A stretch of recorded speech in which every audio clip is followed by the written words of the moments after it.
Welcome to today's Explainer. We're jumping right into the really complex, often completely unseen world of aircraft systems, specifically airframe fire protection and smoke detection.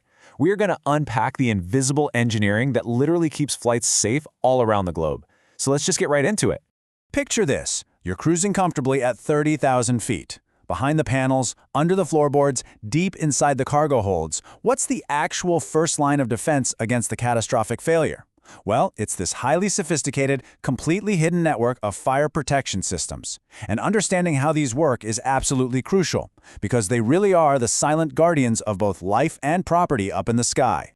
All right, here's our quick roadmap for today. We'll hit aircraft fire protection basics, the anatomy of defense, smoke detection technologies, hidden detectors on board, and finally wrap up with crucial system maintenance. Starting us off with Section 1, Aircraft Fire Protection Basics. So, at a fundamental level, fire protection systems are these integrated measures designed to detect, warn, and suppress fires. And honestly, integrated is the magic word here. It's a continuous, unbroken chain meant to protect life, property, and obviously prevent any catastrophic loss.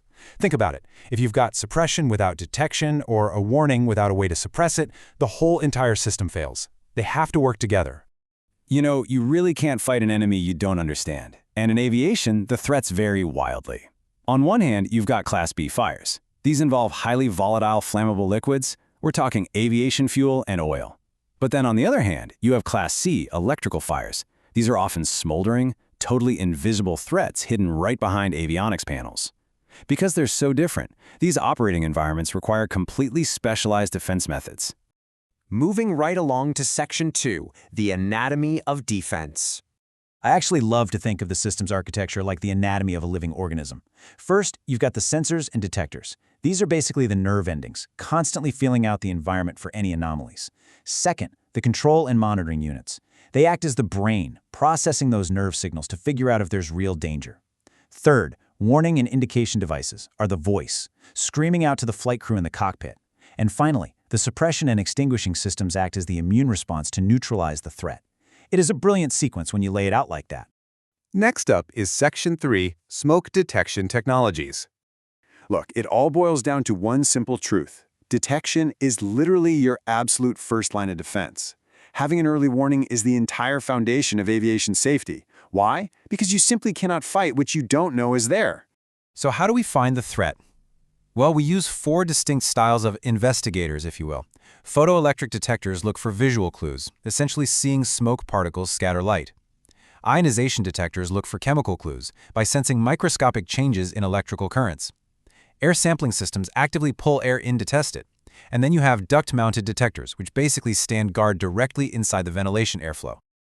Let's dive into Section 4, Hidden Detectors on Board. Now, these investigators aren't just sprinkled around randomly. They specifically target the highest risk areas. Lavatories, for instance, are notorious spots for hidden illicit fires. Cargo compartments hold massive amounts of unseen materials perfectly suited for those Class B fires we talked about. And avionics compartments, those are ground zero for dangerous Class C electrical fires. Here's the really crucial part. A sensor sitting way back in the aft cargo hold doesn't just work in isolation. The split second it senses smoke, it's instantly talking to the cockpit warning logic. It immediately triggers visual and audible alerts for the pilots and primes the suppression sequence. The whole thing is a completely integrated immediate response loop. Which brings us to our final stop, Section 5, Crucial System Maintenance. Because let's be real, technology, no matter how advanced it gets, is only as reliable as its upkeep, right? Mechanics are out there following incredibly strict regular inspections per the Aircraft Maintenance Manual, or AMM. They're running functional testing and BIT checks, that stands for built-in test equipment. They painstakingly verify wiring integrity and sensor routing just to make sure they comply with super stringent FAA and EASA regulatory standards. And honestly, this might be the most vital step of the whole process: accurate documentation. Finding a frayed wire during a bite check is great, but it's only half the job. The paperwork, the accurate logging of those findings, and the verified sign-offs are what actually keep the aviation industry legally compliant and physically safe. So, wrapping up today's explainer, detection is your absolute first line of defense. We've seen how different zones require specialized detection methods, and how those sensors have to integrate flawlessly with cockpit indications. And ultimately, we saw that rigorous, proper maintenance is the true guarantor of the whole system's reliability. Before we go, I want to leave you with something to chew on. As these smoke and fire detection systems get crazier, more sensitive, and more autonomous, are we going to reach a point where false alarms are completely eliminated? Or does all this highly complex, invisible technology actually make the meticulous human hands that maintain it more critical than ever before? Something to think about. Thanks so much for joining me for this explainer. Keep asking questions, and I'll catch you on the next one.